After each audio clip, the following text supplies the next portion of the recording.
Hi guys, good morning. Dito ako sa harapan ng bahay, sa backyard. Namitas po ako ng dahon ng oregano. Kwento ko sa inyo saan ko gagamitin to. Wait lang. Ayan po. Marami po kaming tanim na oregano dito sa harapan. Ayan po.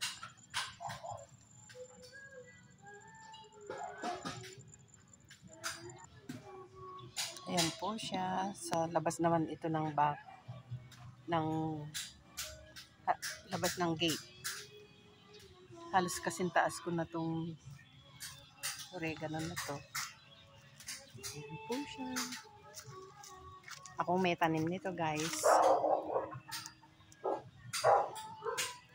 Ayan po. Halos matas lang ng konti yung bakod namin. Actually, nag-harvest na ako kanina para ilagay naman yun doon sa loob ng bahay. May kasama po siyang alokbati. Ayan. Ayan po. Ayan pa ang alokbati. Oh.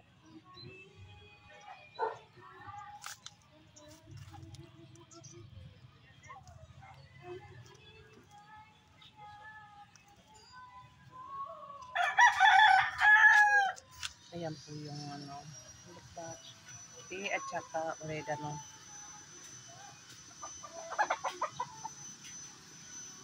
Ayan po siya.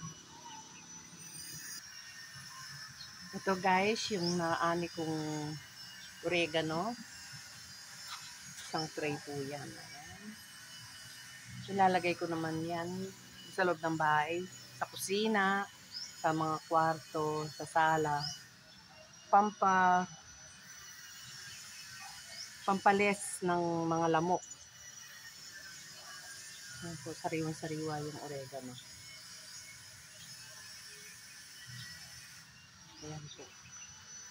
Ayan ang aking oregano herbs para pangontra sa lamok. Ayan po. Parang ginagawa ko siyang air freshener sa loob ng bahay. Nagwo-work naman po, ano siya, na bawasan yung lamok na naglipa na sa bahay. Kaya yan. Ayan ang aming oregano. Pangkontra sa lamok. Ayan po. Ayan po ang paligid. Marami pong oregano dito. Kaya ano siya. Okay guys. Thank you po for watching. Thank you. Bye-bye.